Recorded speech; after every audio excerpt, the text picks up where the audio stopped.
Seiring dengan berlakunya perjanjian dagang Indonesia dengan Eropa, khususnya IE-CEPA, hubungan ekonomi dengan negara-negara Eropa termasuk Swiss kini juga memasuki babak baru. Peluang apa saja yang tercipta melalui kerjasama ekonomi kedua negara? Untuk membahas lebih lanjut sudah hadir bersama kami CEO Switzerland Global Enterprise, Simone Wyss Vedele. Simone, thank you so much for being with us. Thank you for having me. Yeah, Simone. So we know that Indonesia has very active in attracting foreign investment, especially in green energy, digital industries, and also manufacturing. From Switzerland's point of view, which of these sectors really stand out as the most promising right now? We see three areas because Indonesia offers their great opportunities to match the qualities of the country with the technology that comes from Switzerland. So everywhere where we see technology meeting industry, there's potential. First of all, in the area of infrastructure, so you talked about green energy, let's talk about green mining, let's talk about water, waste management and transport. This is our first priority, and I'm very happy being here to see, for one example, with P&L, they're investing a lot in expanding the energy capacity, renewables, grids. We think their Swiss companies can contribute, but as well on the side of water management, we see lots of pipelines being there and coming in place. That's an area of focus. And then, as you always expected of Switzerland, of course, in machinery and pharmaceuticals, medicine is important, and life and banking and insurance. There's one example that we always love. I just want to show that to you because you have wonderful banking notes. And it's one example. This is a Swiss security, color and technology. So every banking note in Indonesia has Swiss technology in there. And we think there's much that we can offer to your beautiful country. Wow, so it's a lot of exciting projects coming up, and also we know that many investors tell us that having clear and stable regulations is one of the key things they look at before committing their investment, of course. So in your view, how does Indonesia investment climate compare with other Southeast Asian countries? Yeah. The first thing that you say that is very important is that you compare Indonesia to other Southeast Asian countries, because for Swiss companies going in those markets, they really see it as a region. So first of all, we see great progress. And as well lately, the political steps to be more open for trade, that's very positive signs. So besides this progress, if we could say there are three areas where we hope that the country is gonna step forward in the future is, of course, that it must be as easy to set up a company and as least costly as possible. So the setup process to make it easy to come here and invest might be a first priority. Do you think it's easy enough for now? It's not yet easy enough. It's quite costly and lengthy, but we see that the authorities want to make it easier, and that's important because the benefit is you get investments and you as well get tax income. So I think there to get a good balance for controlling, to get the right companies, but to be enough open and easy, accessible to get the right companies. So in Switzerland, we have a lot of small and medium-sized companies that are technology leaders. That's why Switzerland for 15 years is leading in the innovation rankings. But for those companies, it's important that it's fast and cheaper. On the other side, we see in the licensing, so you need to get a license very often to do business in Indonesia. So I think as well there, if Indonesia wants to be the tech hub it aspires to be, it'd be good to make it easy to get those licenses and to get some flexibility in the local content. We do understand that there are some areas where it's important, but as well to allow maybe a Swiss company to set itself up in the region to be successful for Indonesia. So these are three areas. Yeah, we need to simplify the process, like the legal issues, setup issue, and also like the licenses. Yes. It's very important for setting up the business here. So since the IE-CEPA was implemented, which sectors do you think have gained the most, both for Swiss companies and also for Indonesian businesses? So let's start first with Indonesia. So you have a very strong economic growth, And one element driving that is new companies from Switzerland coming here and investing. So I think it's great that Indonesia as well does CEPAs with other countries. So for example, with the EU, because many Swiss companies do business as well in the EU, so they're as well going to benefit from that CEPA. You see as well that machinery and agriculture exports from Indonesia to the world are increasing, so that's positive. On the Swiss side, not very surprisingly, we see a strong track from life sciences, like with companies like Novartis, Roche, but as well food, companies like Nestle or Bühler. We see as well a strong track in the area of insurance and banking with UBS and Zurich as two examples.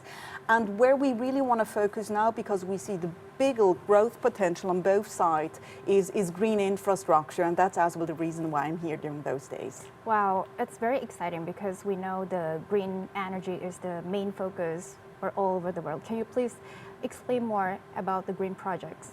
Yes, sure. So I highlighted in the beginning a little bit, where we focus on is projects where we see that Indonesia wants to invest and grow, right? So we do think in green energy, the part of the 40% renewables share where you want to go in, where we have some great small, medium-sized companies where we are responsible, maybe to say so, to support those companies to enter the Indonesian market. It can be in green fuel, it can be in green wind energy, but mostly as well in the water management system, where in Jakarta itself, some of our companies can contribute to the water management systems.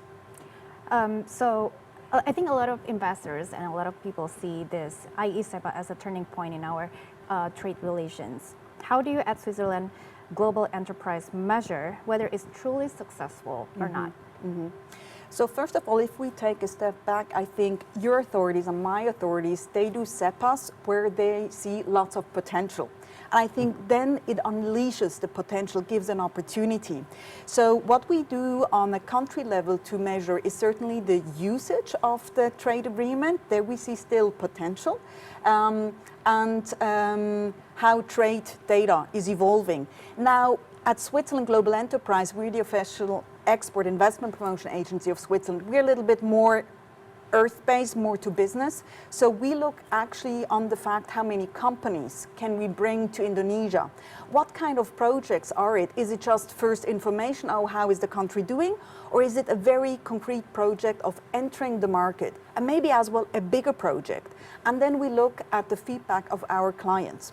Now, if we talk about clients, let me give you some numbers so that it's feasible. We support every year roughly 6,000 Swiss small, medium-sized companies in up to 120 markets around the globe. And Asia, and the ASEAN countries, Southeast Asia, is very much increasing. We have roughly 500 companies every year we bring to that region. And here, currently, 10% are looking at Indonesia. And we think there is still a lot of potential, because it should be rather up to 40%.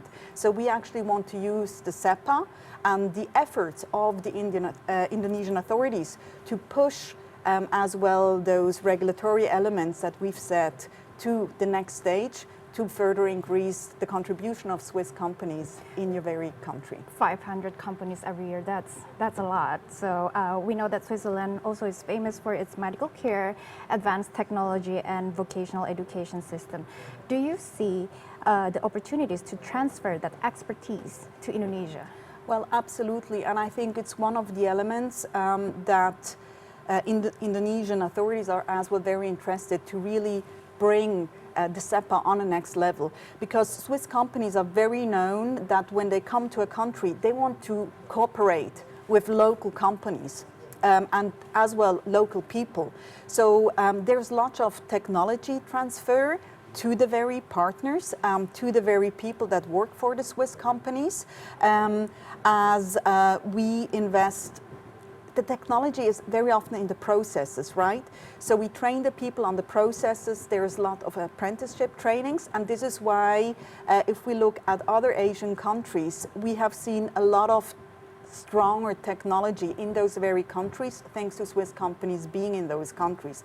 I've mentioned a few earlier, but Bühler, for example, who's leading in food processing, is one of the companies who is investing extremely a lot in apprenticeship and in skilling up their labor force. What are the difficulties that Swiss companies face when they are doing the technology transferring? Well, in Indonesia, I don't think this is an issue. I think there are other countries where maybe IP rights are not very strong. This is not a topic we have here. We see a very predictable and strong framework. So for the technology transfer, everything is given. I think what we need to unleash the power is really to work on the ease of setup, on the red tapes in the area of licensing, and on the local content. And if we work on those three things, everything is easier. It's easier, and I think the road for a bright and strong future together is given. Yes. Sure. So we would like to talk about the Switzerland Global Enterprise.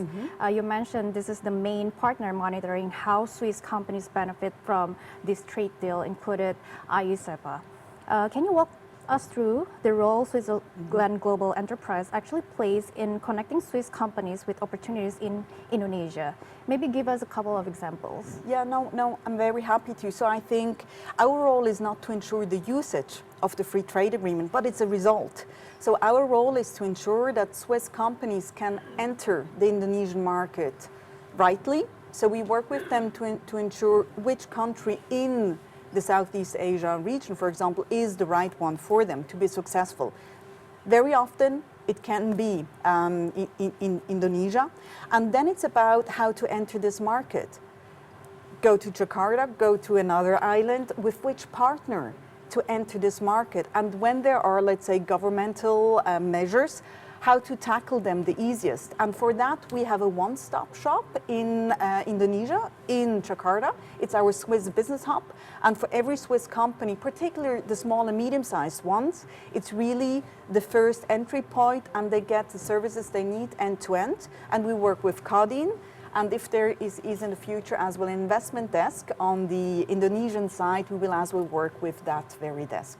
Okay, so finally, if you had to sum it all up in just one reason, why should Swiss companies see Indonesia as a long-term partner? I give you two reasons, and it's important. Indonesia is part of ASEAN, and the interest in ASEAN, it's strongly increasing. So every Swiss company who wants to be successful on a global scale has to go to ASEAN. And the second thing is, within ASEAN, Indonesia offers 40% of the economic power, so you have to look at Indonesia. Very important here, it's the predictable environment that you give and the interest in long-term relationships. And this is what Swiss companies are looking for. And I'm here to bring it from 10% to maybe 40% to unleash this power, to validate those benefits we've seen.